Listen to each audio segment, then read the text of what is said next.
हरे कृष्ण कृष्ण कृष्ण हरे हरे, हरे राम राम राम हरे हरे।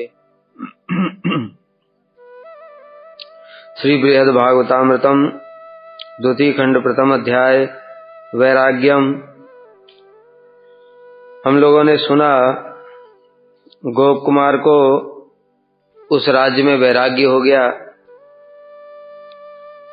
तब उन्होंने बाहर से आए हुए कुछ साधुओं के मुख से श्री जगन्नाथ जी की महिमा सुनी। उन्होंने बताया, दारु ब्रह्म जगन्नाथो भगवान पुरुषोत्तमे क्षेत्रे नीलाचले चारणाणव तीरे विराजते।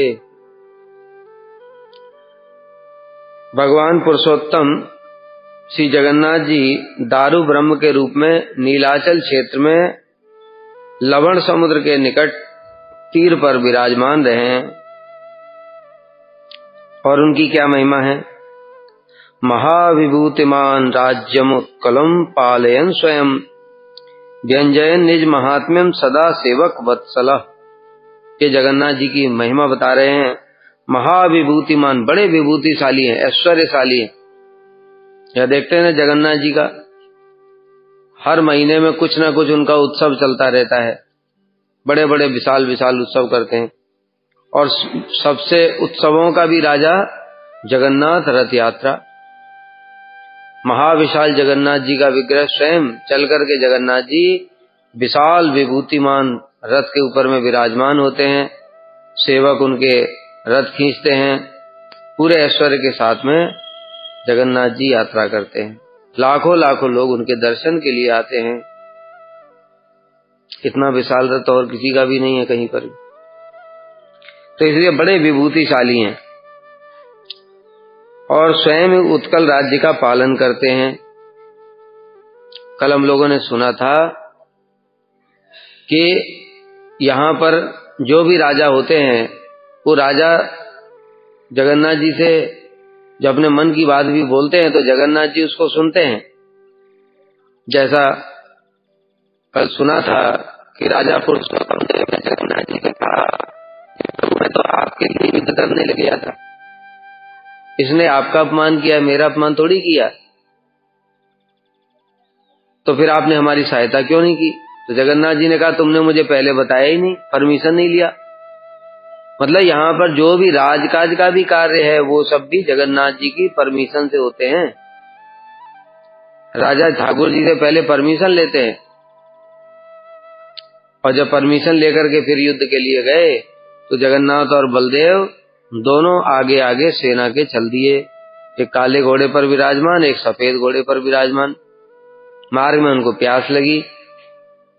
एक बूढ़ी माँ सिर के ऊपर में मट्ठा लेकर के जा रही थी। उसको कहा, हमको छाछ पिला दो।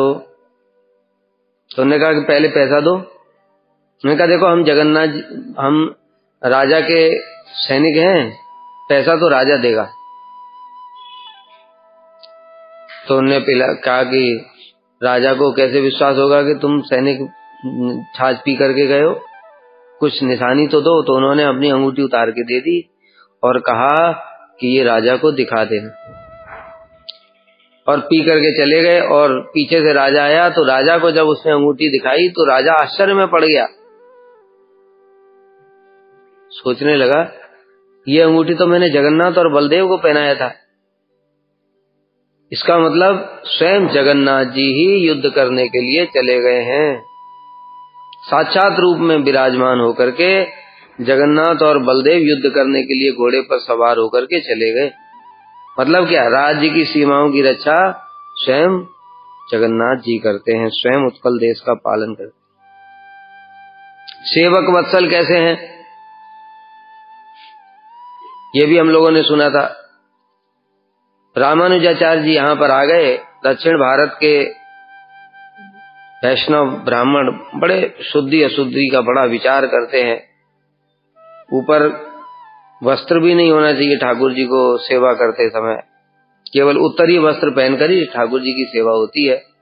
नॉर्थ में तो संभव ही नहीं है क्योंकि वहां ठंड बहुत पड़ती है। 2 डिग्री 4 डिग्री में अगर ऊपर का वस्त्र उतार दोगे तो फिर राम नाम सत्य हो जाएगा।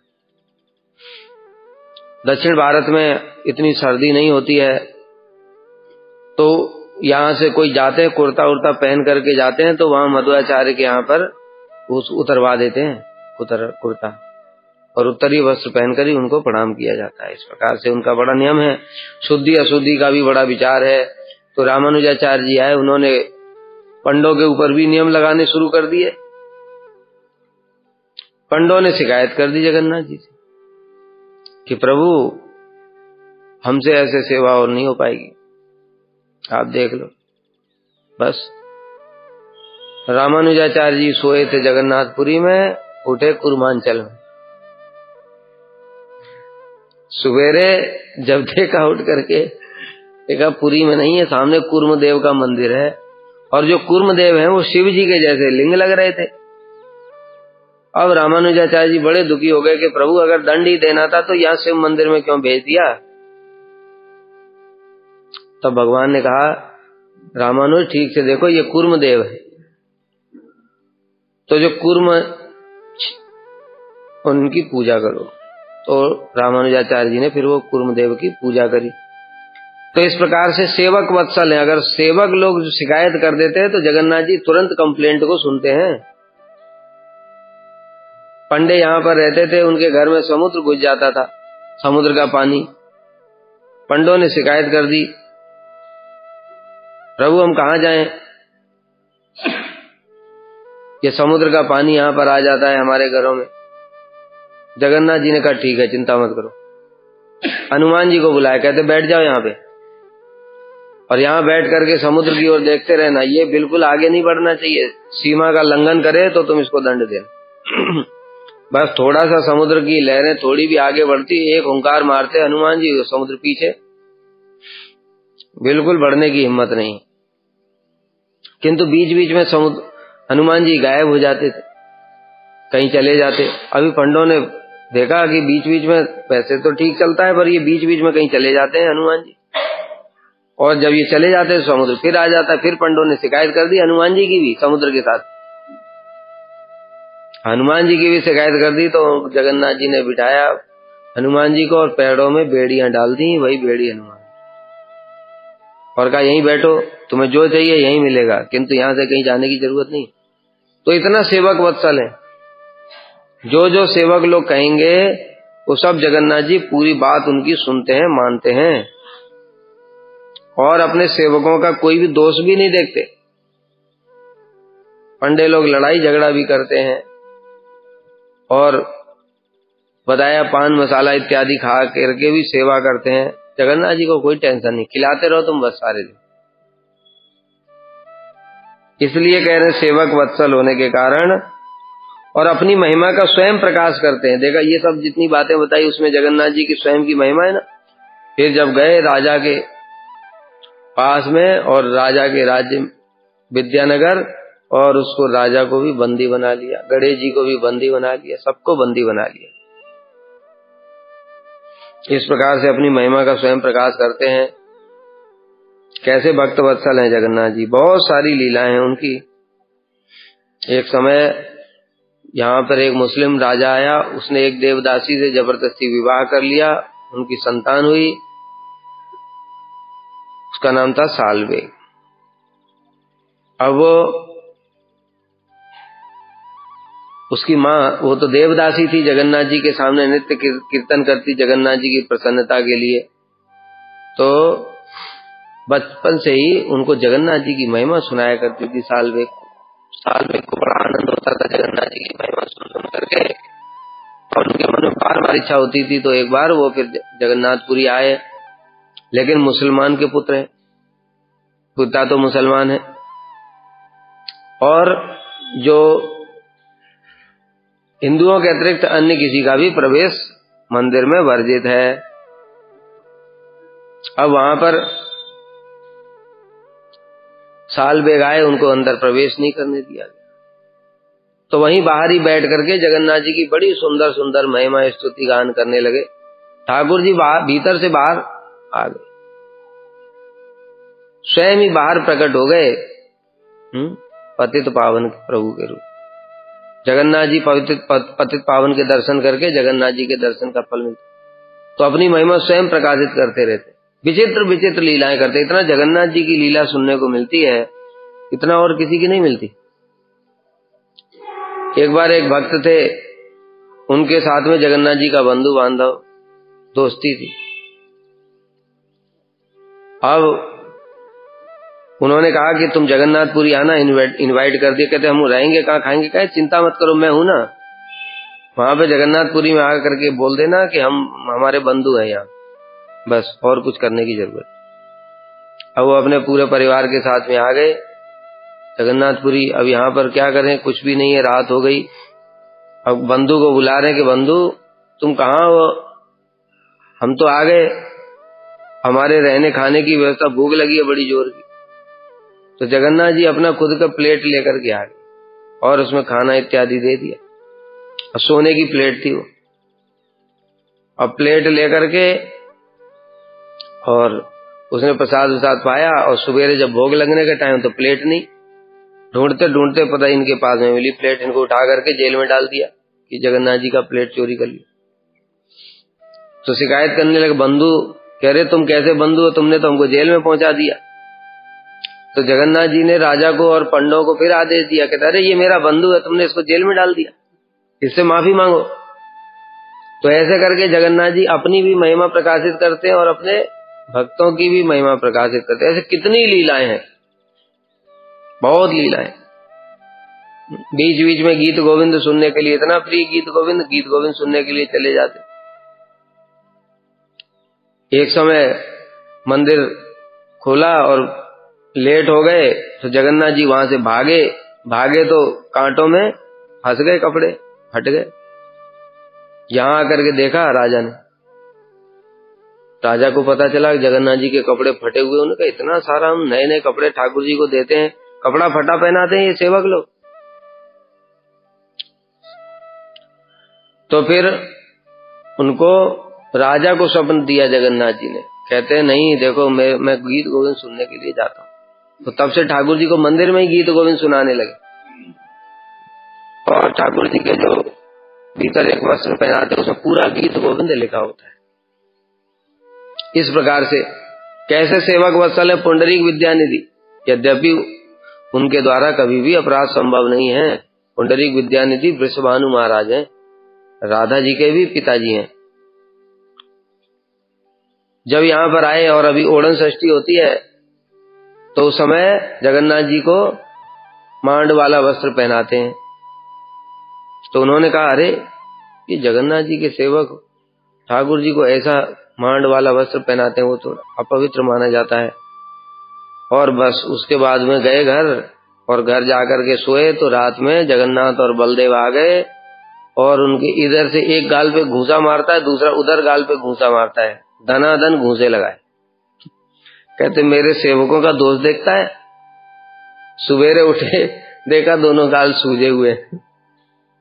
तो इस प्रकार से जो भगवान है जगन्नाथ जी, वो बड़े सेवक वत्सल हैं। उनके सेवक कुछ भी करते रहे, लेकिन उनका दोष ग्रहण नहीं करते। और अपनी ऐसे करके इतनी इतनी लीलाएं करते हैं, कितने प्रकार की, कि अपनी महिमा का उनका स्वयं प्रकाशित होती है।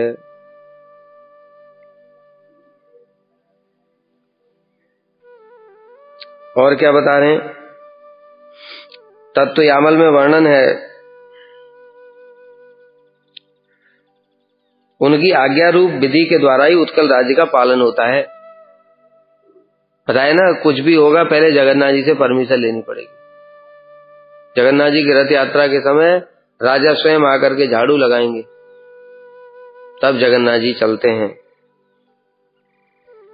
भूस्वर्ग भारत के उत्कल प्रदेश में पुरुषोत्तम नामक राज्य है। वहाँ दारू रूपी भगवान जगन्नाथ भक्तों को अभय प्रदान करते हुए, अर्थात नर्वत चेष्टा द्वारा सबको संसार भय से मुक्त करते हैं। नर्वत चेष्टा बताइए, ये सारी लीलाएं बताई ना। एक समय जगन्नाथ जी का एक मित्र था और उसके साथ में दूसरे एक किसी बाग में कटहल चुराने के लिए जगन्नाथ बलदेव, और वो जैसे कृष्ण लीला करते गोविंद सखा के साथ में, ऐसे जगन्नाथ जी भी लीला करते। और तीनों कटहल चुराने कटहल के बाग में, और बाग में वो आ गया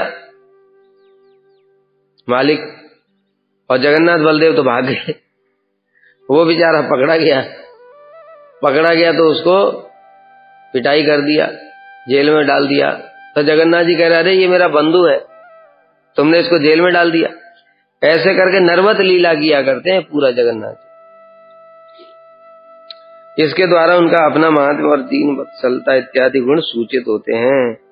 सेवकों के प्रति भी परम वत्सल व्यवहार युक्त होने के कारण कदापि उनका कोई अपराध ग्रहण नहीं करते। तस्यान्नम पाचितम लक्ष्म्या स्वयं भुक्त्वा दयालुना दत्तम तेन स्वभक्तेभ्यो लभ्यते देव दुर्लभम। तस्य अन्नम पाचितम लक्ष्म्या, और जगन्नाथ जी का भोग स्वयं लक्ष्मी जी तैयार करती हैं। यही वैशिष्ट है। देखो, हम लोग जो ठाकुर जी को भोग लगाते हैं और जगन्नाथ जी के भोग में केवल इतना ही अंतर है। महाप्रसाद तो सबकी महिमा समान ही होती है। जब ठाकुर जी ने ग्रहण कर लिया, अब उसमें कोई विचार नहीं होता है। लेकिन ये जो भोग है, ये बनाया स्वयं लक्ष्मी जी ने। तो भोग लक्ष्मी जी ने बनाया, तो वो तो पहले ही चिन्मय है।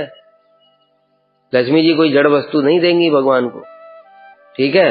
लक्ष्मी जी स्वयं बना रही हैं। लक्ष्मी जी चिन्मय है, भगवान की शक्ति है। शक्ति स्वयं बना रही है, तो वो भी चिन्मय ही है। ये महिमा है जगन्नाथ महाप्रभु। लेकिन हम लोग बनाते हैं, वो चिन्मय अभी नहीं है। तो ठाकुर जी ग्रहण करेंगे तब वो प्रसाद होगा। जब ठाकुर जी ने ग्रहण कर लिया, फिर कोई विचार नहीं, फिर तो महिमा समान ही है। उनके लिए भोग सामग्री बनाती हैं। परम दयालु प्रभु स्वयं उस अन्न को भोजन कर अवशिष्ट प्रसाद अपने भक्तों को प्रदान करते हैं। और यहाँ की महिमा ही यही है जगन्नाथपुरी में। जगन्नाथ जी ने ऐसी व्यवस्था कर रखी है। विमला देवी ने तपस्या की कि प्रभु मुझे आपका महाप्रसाद मिले। तो जगन्नाथ जी का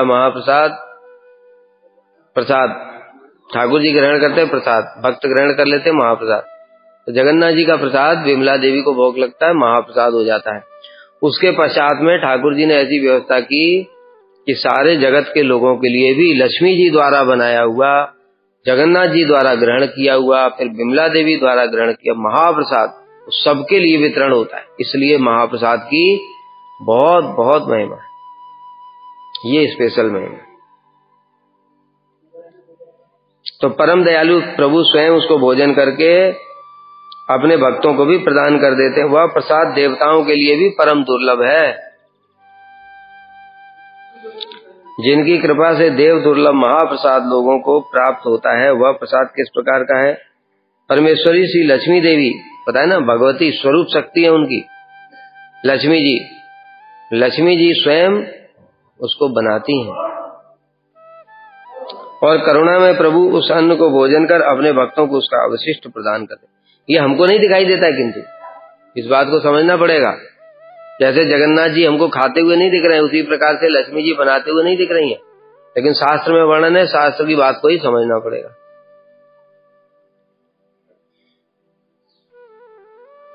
इसी को श्रद्धा कहते हैं। शास्त्र के वचनों में सुदृढ़ विश्वास और संशय नाश। यदि प्रश्न हो कि जब प्रभु ने उस भोग सामग्री का भोजन ही कर लिया तो अवशेष क्या रहा? कोई प्रश्न पूछ सकता है कि ठाकुर जी ने तो खा लिया, फिर दूसरे भक्तों के लिए कैसे आता है? कहते हैं वो बड़े दयालु हैं।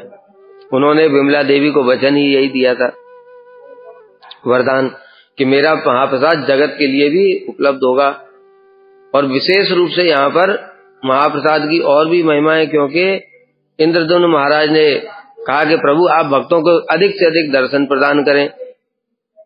तो जगन्नाथ जी ने कहा ठीक है, अधिक से अधिक दर्शन तो हम दे सकते हैं, किंतु हमको खिलाते रहो सारे दिन, नहीं तो खाने के बाद तो नींद आएगी, फिर इसलिए सोना ही पड़ेगा, फिर सह लीला होगी। अगर सह लीला नहीं चाहते हो तो तुम खिलाते रहो। तो कहते चिंता मत करो प्रभु, सारे दिन खिलाएंगे, भोग लगाएंगे। इसलिए जगन्नाथ जी को भोग लगा, फिर वो उठा, फिर तैयारी हुई, फिर आचमन कराया, फिर उसके बाद में वस्त्र इत्यादि चेंज हुए, तब तक दूसरी बार फिर भोग का नंबर आ गया। ऐसे सारे दिन भोग चलता रहता है।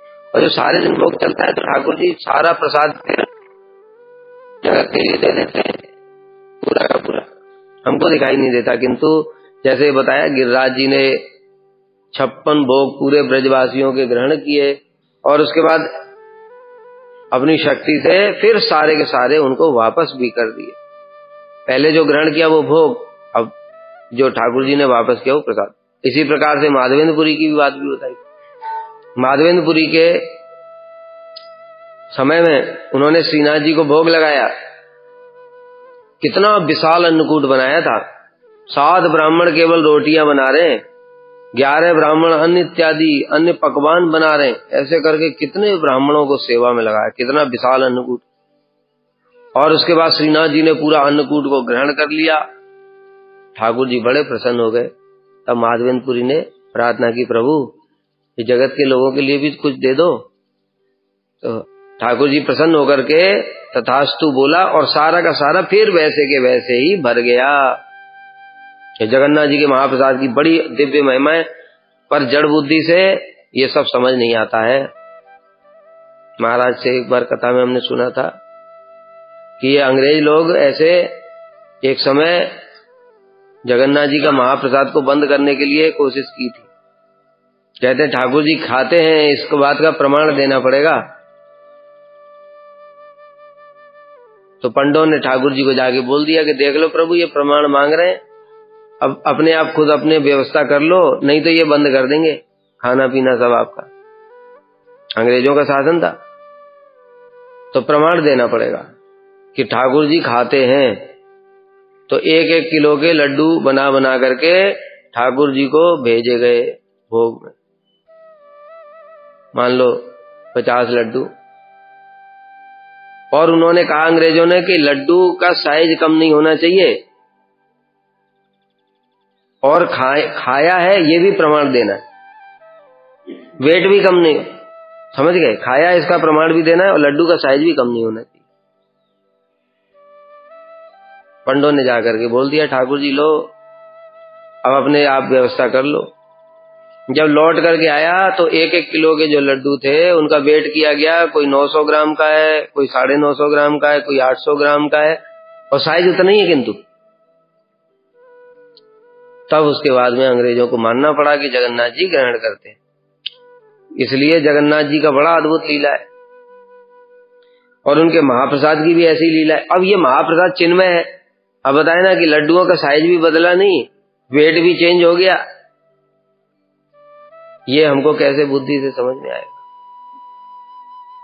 इसलिए ठाकुर जी ग्रहण कर रहे हैं और उन्होंने ग्रहण कर लिया, उसके बाद फिर से सारे बर्तनों को उतना ही भर दिया, ये सब हमको नहीं दिखेगा, लेकिन वो चिन्मय हो गया है महाप्रसाद। शास्त्री इसका प्रमाण है और महापुरुष इसके प्रमाण है। महापुरुष जैसे हम लोग सुनते हैं नारद जी ने जब ग्रहण किया, 1 दाना चावल का ग्रहण किया और उसी से शिव जी को इतना प्रेम हुआ हृदय में, तांडव नृत्य करने लगे। महाप्रभु जगन्नाथ जी का महाप्रसाद देखने के साथ ही साथ उनके शरीर में रोमांच कंप शुरू हो जाता था, प्रेम के विकार हो जाते। अगर वो चिन्मय नहीं होता तो ऐसे जड़ वस्तु को देख करके थोड़ी महाप्रभु के विकार होते। महाप्रभु तो स्वयं कृष्ण ही है। इसलिए ये सब विचार हैं। वो प्रसाद देवताओं के लिए भी दुर्लभ है, किंतु परमेश्वरी लक्ष्मी देवी स्वयं उसे बनाती, ये देव दुर्लभ है। जैसे बताया बैकुंठ में लक्ष्मी जी ने बनाया, उसके बाद नारायण को खिलाया, नारायण से जो बचा 1 चावल दे करके नारद जी को दे दिया, वही नारद जी ने ला करके शिव जी को दिया। वो स्पेशलिटी है, वैशिष्ट है। ये यहाँ स्वयं लक्ष्मी जी बना रही हैं। लेकिन हम लोग बनाते हैं ना, तो इसलिए हम लोगों का अनर्थग्रस्त जीव है। ठाकुर जी के लिए भी बनाते हैं, विषय भोग वासना है, दुनिया भर की चीजें हैं, अनर्थग्रस्त साधक है।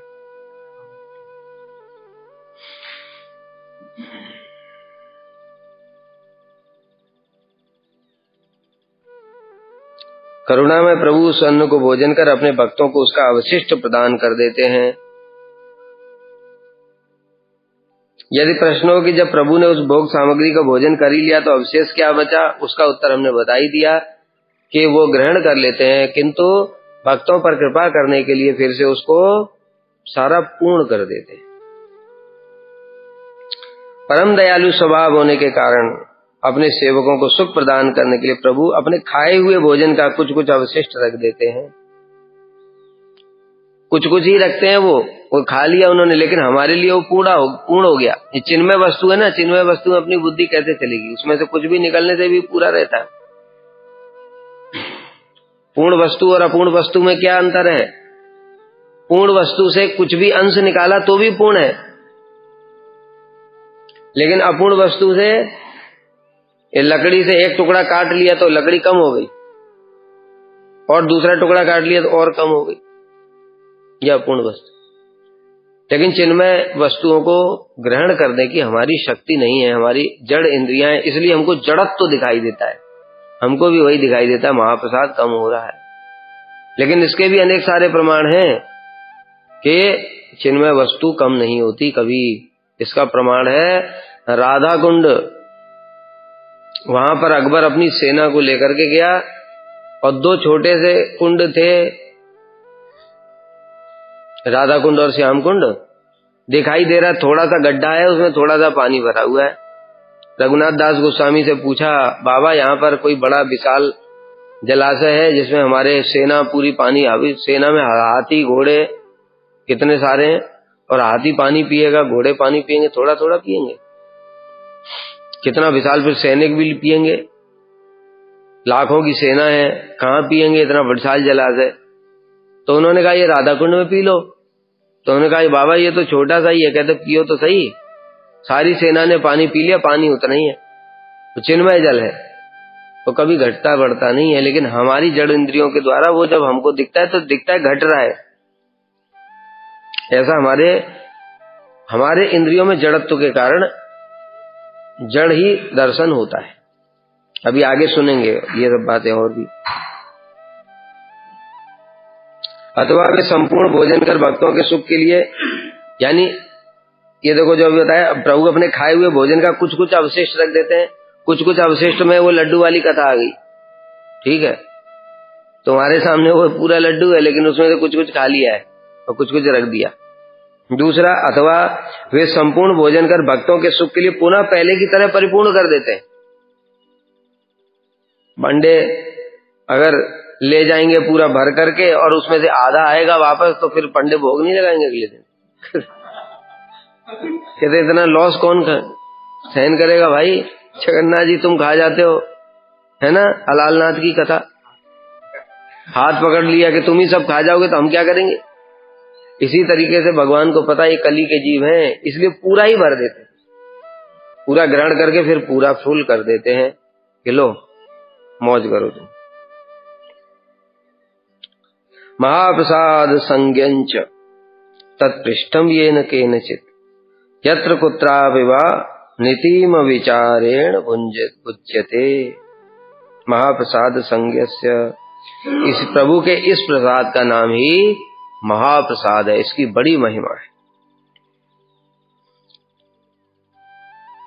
यत्र कुत्रापि वा नीतिम विचारेण भुज्यते, इसमें कोई भी स्पर्श अस्पर्श का भी विचार नहीं है। जगन्नाथ जी के महाप्रसाद में जैसे हम लोग देखते हैं कि क्या कहते हैं, उच्चिष्ट हम लोग एक दूसरे को देते नहीं है, जो विचार है हमारा भजन चला जाएगा या किसी और के कुसंस्कार हमारे अंदर आ जाएंगे।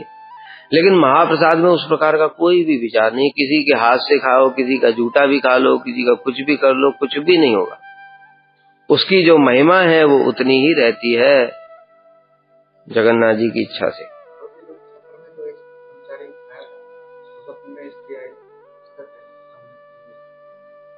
महिमा तो उतनी है फिर, लेकिन बताए ना कि हम जो उसका संस्कार तो हमारे ऊपर अनर्थ वाला ही पड़ेगा।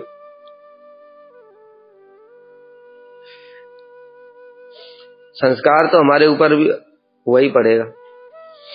हम अनर्थ के साधक हैं, जब तक तो वो विचार करना ही पड़ेगा। महाप्रसाद की महिमा तो उतनी है, महाप्रसाद की महिमा यहाँ भी उतनी होती है। बताए ना, जब महाप्रसाद हो जाता है तब फिर उसमें कोई विचार नहीं होता है। लेकिन हम लोग साधक हैं, हमारे अनर्थ बहुत ज्यादा हैं, इसलिए हमको विचार करना पड़ता है और करना भी चाहिए। हमको तो विचार करना चाहिए। लेकिन महाप्रसाद की महिमा जो है वो अपनी जगह ठीक है, हमारे अनर्थ भी अपनी जगह ठीक है। वहां पर मंदिर में ये सब विचार नहीं है, झूठा सूठा किसी का खा लेते हैं। लेकिन ये जो कथा आती है इससे स्पष्ट वर्णन भी है कि हमको विचार करना चाहिए।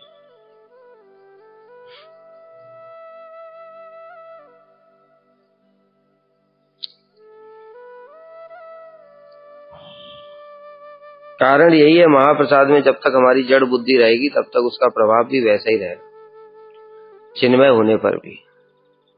ठीक है, नाम प्रभु उनकी शक्ति वैसी होती है, किंतु जैसे ही कोई नाम से सांसारिक जागतिक वस्तु की इच्छा करता है, अब नाम प्रभु की वो शक्ति वैसी नहीं रहती चिन्मय वाली। अब कैसी शक्ति रहती है? जड़ वाली। मतलब जड़ क्या क्या? जैसे तुमने किसी दुकानदार को 100 रुपया दिया और उससे कहा कि मुझे ये सामान दे दो, 100 रुपया खत्म हो गया, सामान तुम ले आए, हुआ कि नहीं?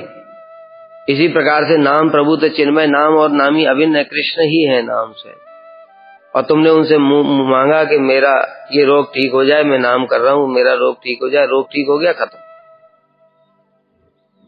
हुआ कि नहीं हुआ? तो महाप्रसाद, नाम, कृष्ण, इनमें कोई अंतर थोड़ी है, सब जगह वही चलता है। ये विचार करना पड़ेगा।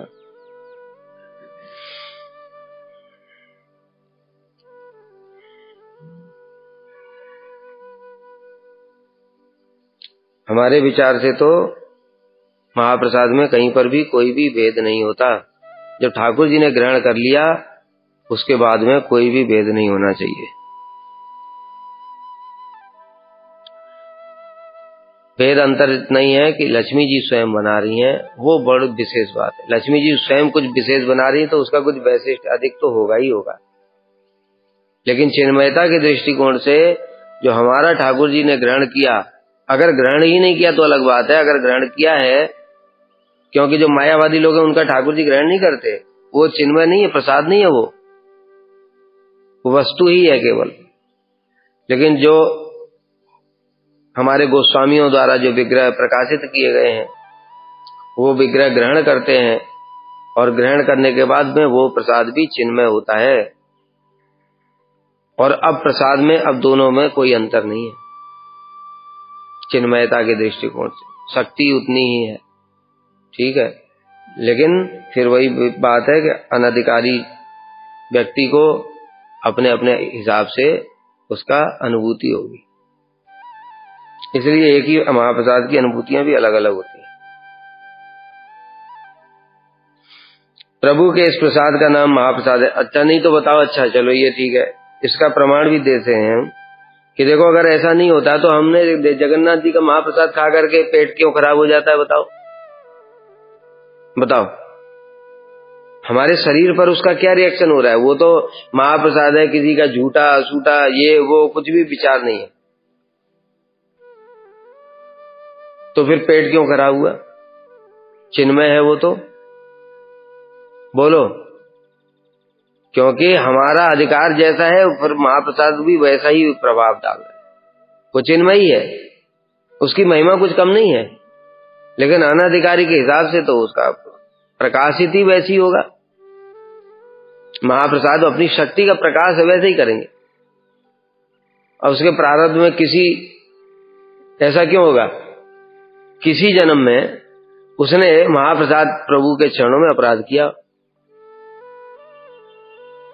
तो महाप्रसाद ग्रहण करने पर भी उसका पेट खराब हुआ, क्योंकि वो अपराध का दंड मिला है। महाप्रसाद प्रभु ने अपनी शक्ति को तो प्रकाशित किया ही नहीं, उल्टा इसका पेट ही खराब हो गया, क्योंकि इसने पूर्व जन्म में किसी का अपराध किया। इसी प्रकार से जो साधु निंदा इत्यादि करता है उसकी साधुओं के ऊपर श्रद्धा नहीं होती, नाम प्रभु से रुष्ट हो जाते हैं, नाम में श्रद्धा नहीं होगी, देखने पर भी श्रद्धा नहीं होगी। तो ये सब चीजें तो चलती रहेंगी, इनका कोई अंत नहीं है। इसलिए भजन करो धीरे धीरे, इनसे ऊपर उठ जाओ, तब प्रसाद का चिन्मय तो प्रकाशित होगा, तब सब चीजें वैसी दिखाई। तब महाप्रसाद के दर्शन करने से ही है, ग्रहण करना तो दूर की बात है, दर्शन से ही विकार उत्पन्न हो जाएंगे प्रेम के, जैसे महाप्रभु के होते थे। रघुनाथ दास गोस्वामी सड़े हुए चावल खा लेते थे, बताओ। हम तो बढ़िया बढ़िया चकाचक गरम गरम आया उसको खाकर भी पेट खराब, एसिडिटी, गैस, महाप्रसाद से होता ही है। लक्ष्मी जी ने बनाया, ऐसा बनाया, गैस बन गई। इसलिए विचार तो है भाई, इसमें स्पर्श का विचार नहीं है, क्योंकि मुख्य यहाँ पर जो कह रहे हैं, देखो ये बात समझनी पड़ेगी, स्पर्श अस्पर्श का विचार हमारे महाप्रसाद में भी नहीं, जो करता है वो अपराध है। लेकिन यहाँ पर ऐसा क्यों बोल रहे हैं, इस बात को समझना पड़ेगा। जो गोप कुमार जो भोग लगवा रहे ठाकुर जी को वहां पर, वो क्या बेकार है? ऐसा वो महाप्रसाद नहीं है, वो महाप्रसाद है, उसमें भी स्पर्श अस्पर्श का विचार नहीं है। किंतु जड़ बुद्धि वाले लोग, जो शास्त्र में लिखा होता है तो उसको बुद्धि पूर्वक मान लेते हैं। जैसे जगन्नाथ जी के यहाँ पर लिखा हुआ है ऐसा शास्त्रों में, जगन्नाथ जी के महाप्रसाद की इतनी महिमा है, स्वयं लक्ष्मी जी बनाती हैं, स्वयं पार्वती जी ने इसके लिए तपस्या की थी, देवता भी इसके लिए तरसते हैं, ऐसा शास्त्रों में महा महिमा वर्णन है। वो सुन करके लोगों का विश्वास हो गया, समझ गए कि ये महाप्रसाद की इतनी महिमा है। लेकिन हमारे वाले के प्रति श्रद्धा है नहीं, वो भी चिन्मय है, लेकिन हमारे वाले के प्रति श्रद्धा ही नहीं है, और शास्त्र में ऐसा लिखा नहीं है, तो इसलिए उन लोगों को ऐसा भेद बुद्धि होती है। इसलिए जड़ बुद्धि वालों के लिए है ऐसा, ये सब जो चिन्मय बुद्धि है जिनकी, उनके लिए ऐसा कोई भी विचार नहीं है। उनको दोनों महाप्रसाद को देखकर ही समान रूप से विकार उत्पन्न होगा लक्ष्मी जी का। गोपीनाथ जी ने, जो गोपीनाथ जी खीर चुराया था, वो खा करके मादनपुरी को विकार हुआ कि नहीं हुआ? कितने सारे उदाहरण है। तो प्रभु के इस प्रसाद का नाम महाप्रसाद है, इसमें स्पर्श का विचार नहीं है, क्योंकि किसी के द्वारा भी स्पर्श करने पर या किसी भी स्थान पर ले जाने पर बिना किसी विचार के सभी लोग उसे ग्रहण कर सकते हैं। इसलिए देखो वहां जगन्नाथ मंदिर में जाकर के कोई झूठा कोई बोलेगा नहीं, बुद्धिपूर्वक भी, क्यों सब ऐसा नियम चल रहा है, झूठा हो गया, ऐसा झूठा नहीं है कुछ भी।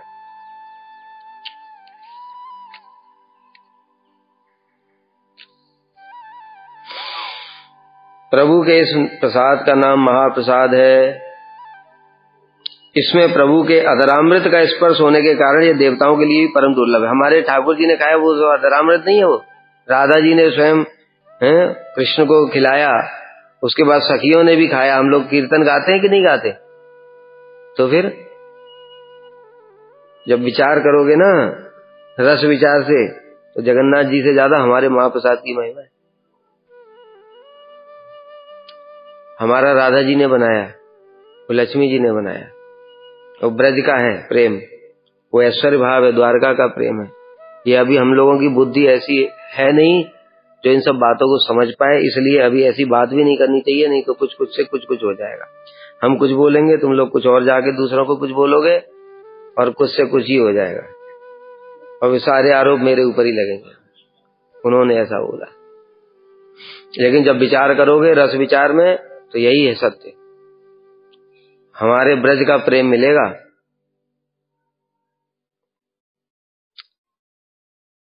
जैसे ठाकुर जी की महिमा है, ठाकुर जी के विग्रह की महिमा है, उसी प्रकार से उनके सब चीज, उसी नाम की भी महिमा है। जगन्नाथ जी का जो नाम है उसका तारतम्य है कि कृष्ण का नाम है, जो ब्रज का नाम, माधुर्य और ऐश्वर्य नाम, जगन्नाथ जी का ऐश्वर्य परक नाम है। जो नाम में विचार है तो फिर महाप्रसाद में विचार नहीं होगा? बिल्कुल होगा, सब चीजों में विचार होगा। वहां की प्रत्येक वस्तु ऐश्वर्य परक ही है, तो वो ग्रहण करने से उस प्रकार के ही भाव आएंगे। लेकिन महाप्रभु के विषय में बात नहीं करना, क्योंकि उनको जगन्नाथ तो कभी दिखते ही नहीं थे। तुम ही साक्षात ब्रजेंद्र नंदन, उनका भाव अलग है, राधा जी के भाव में है, इसलिए उनको प्रत्येक वस्तु ही कृष्णमय दिखाई देती है, इसलिए उनकी बात तो अलग है। लेकिन अगर वैसे विचार किया जाए तो हमारा जो महाप्रसाद है, जो ठाकुर जी को भोग लगता है, इसका विशेष वैशिष्ट है। राधा जी, सखियां, ये सब ग्रहण करते हैं। वहां पे लक्ष्मी जी ग्रहण करती हैं, फिर विमला देवी ग्रहण करती हैं जगन्नाथ जी का। हमारा वृंदा देवी, पूर्णमासी, गुरुवर्ग, मंजरियां सारी वो ग्रहण करती, तब हमारे पास आया। उसको पा करके मंजरी भाव प्रकट हो जाना चाहिए, पर न तो हमारा महाप्रसाद पा करके हो रहा है कुछ अपने गुरु जी का पा करके कुछ हो रहा है। इसलिए हमारे लिए अभी ये सब बातें बहुत दूर की हैं। केवल सिद्धांत पढ़ लेते हैं जो श्री सनातन गोस्वामी ने बताए। इसमें प्रभु के अधरामृत का स्पर्श होने के कारण यह देवताओं के लिए भी परम दुर्लभ है। अतएव इस महाप्रसाद को कोई भी संदेह रहित होकर के ग्रहण कर सकता है। मतलब बाकी जगह पर इनको संदेह बना रहता है, किसने बनाया होगा, बनाने वाले का कैसा संस्कार रहा होगा, उसकी कुप्रवृत्ति हमारे अंदर ना आ जाए। लेकिन यहाँ लक्ष्मी जी ने बनाया, जगन्नाथ जी के लिए बनाया। इसलिए ये भावना जो अनर्थग्रस्त साधकों के लिए है, ये सब विचार उनके अंदर में इस प्रकार की कोई भावना नहीं आएगी। हाँ, लक्ष्मी जी ने बनाया, इसमें कोई दोष नहीं, ऐसा।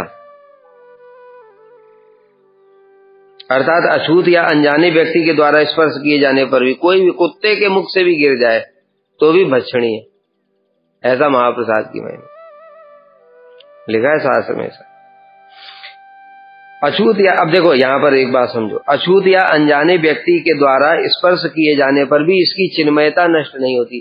अरे चिन्मयता, एक बार चिन्मय हो गया फिर वो जड़ कैसे हो जाएगा? किसी भी वस्तु को एक बार चिन्मय हो गया, हमारी आत्मा चिन्मय है, 84 लाख योनियों में कुत्ता, गधा, सुअर, नाली, बंदर, कीड़ा, क्या क्या बने, विष्ठा के भी कीड़े बने, बैक्टीरिया, वायरस बने, तो चिन्मयता उसकी कम हुई कि आत्मा के अंदर थोड़ी दुर्गंध आ गई है? जब नाली का कीड़ा बने, विष्ठा का कीड़ा बने, विष्ठा में ही रहता है वो, उसी में घुसा रहता है भीतर, तो क्या आत्मा के अंदर में दुर्गंध आ गई? आत्मा को वो चीज स्पर्श कर पाई? नहीं कर पाई। आत्मा को नहीं स्पर्श कर पाई। आत्मा तो एक कण है, और ये महाप्रसाद स्वयं बताए ना, ये पूर्ण वस्तु है, भगवान ने ग्रहण कर लिया, पूर्ण हो गया ये। इसकी चिन्मयता की बात क्या करें? अब तो कैसे नष्ट हो जाएगी, कैसे सड़ जाएगा महाप्रसाद? पर तुम वहां पर रख दो ला करके, और 2 दिन बाद खाओ, जरा पता चलेगा फिर।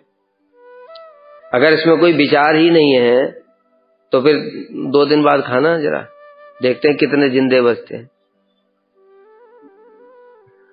ठीक है, एक्सपेरिमेंट करेंगे हम लोग, तब तुमको समझ में आएगा कि महाप्रसाद की महिमा तो उतनी है, हमारे शरीर की महिमा क्या है? जड़ है ये, शरीर पर वैसा ही प्रभाव होगा जैसा इस पर होना चाहिए। ठीक है, महाप्रसाद कभी सड़ता नहीं है। जो वस्तु चिन्मय हो गए, तो जगन्नाथ जी का जब ये चिन्मय हो महाप्रसाद, तो फिर क्यों सड़ जाता? उनको कहो 4 दिन बाद बांटे, अन्न, दालमा, चावल, और रखने के बाद 4 दिन बाद बांटो जरा। तो हमको क्या दुर्गंध आ रही कि नहीं आ रही? बताओ, आएगी कि नहीं 4 दिन बाद? दालमा में नहीं आएगी, चावल में आएगी ना? तो इसलिए हमको फिर विचार करो।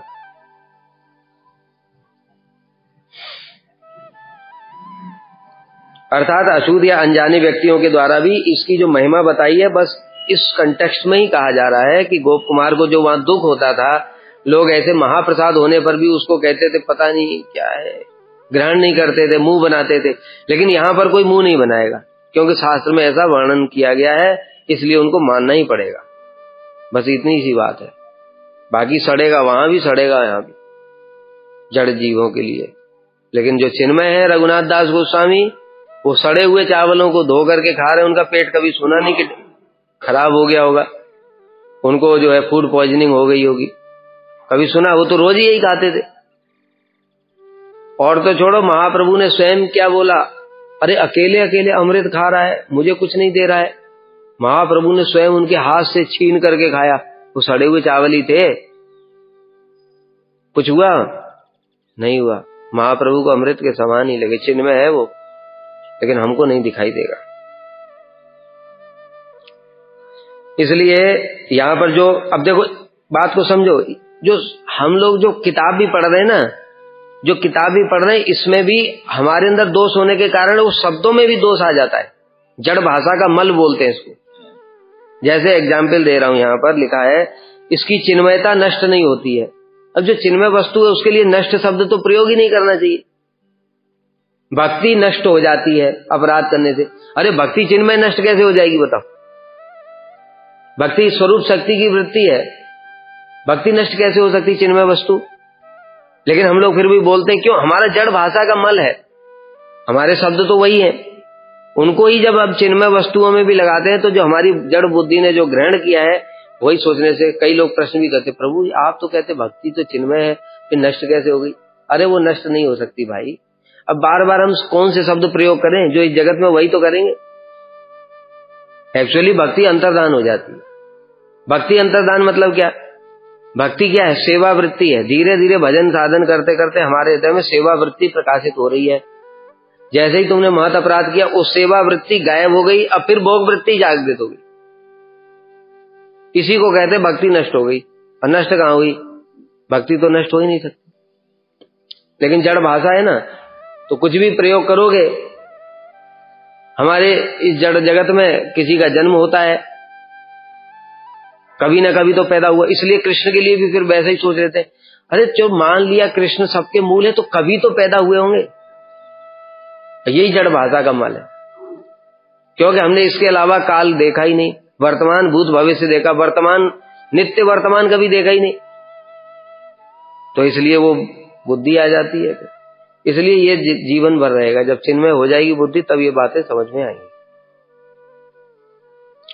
इसलिए इसको पढ़ने से ऐसा नहीं समझ लेना भाई इसकी प्रसाद की चिन्मयता नष्ट हो जाती है। चिन्मय वस्तु एक बार हो गई फिर कभी नष्ट नहीं हो सकती। वो जिस किसी स्थान पर भी अर्थात देर दूर देश में, यहाँ तक कि अयोग्य या अपवित्र प्रदेश में ले जाने पर भी, क्या बताया? अयोग्य मतलब मुसलमान भी ले लिया, अपवित्र कुत्ता इत्यादि भी ले लिया, तब भी इसकी चिन्मयता नष्ट नहीं होती। बिना किसी विचार के इसका भोजन करते। जगन्नाथ दास बाबा जी को देखो, वो तो जगन्नाथ जी का महाप्रसाद नहीं ग्रहण कर रहे थे।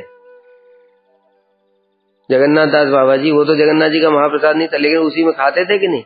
उनको कुछ होता था? कुत्तों को खिलाते थे पहले, उसके बाद उनका उच्चिष्ट खुद खा रहे। उनको कुछ हुआ? कभी नहीं हुआ। तो महाप्रसाद में वास्तव में यही है, ये वास्तव में महाप्रसाद की यही महिमा है। किंतु हम कुत्ते का खाएंगे तो हमको रेबीज वायरस हो जाएगा, कुछ दिनों बाद कुत्ते की तरह भौंकना शुरू कर देंगे। ठीक है, इसलिए ऐसी चेष्टा मत करना भाई। शास्त्र में बात लिखी है वो सब सत्य है, उनको साष्टांग प्रणाम करना चाहिए और बुद्धि पूर्वक करो जब तक अधिकार वैसा नहीं होता। अरे तुम एक बात बताओ, जब तुम्हारा जो महाप्रसाद है जो बासी हो गया, उसको बासी भी नहीं, जो ताजी आया अभी अभी गर्मा गर्म, उसको पाने से तुम्हारे एसिडिटी हो गई, तुम कुत्ते का झूठा खाओगे तो क्या होगा? बोलो, मर जाओगे और क्या, कुत्ते बनना जाना कहीं। इसलिए प्रणाम करो, इन बातें सत्य हैं, इन पर श्रद्धा करो, बुद्धि पूर्वक श्रद्धा करो कि प्रभु ये बातें जो लिखी हैं वो कभी गलत नहीं है, शास्त्र में लिखी है, सभी शास्त्रों में सारे गोस्वामियों ने वर्णन किया, महाप्रभु ने बोला। लेकिन हमारा अधिकार इतना निम्न है कि हमको अनुभूति नहीं होती, आप कृपा करके उपलब्धि कराएं। ऐसा महाप्रसाद प्रभु से प्रार्थना करनी चाहिए।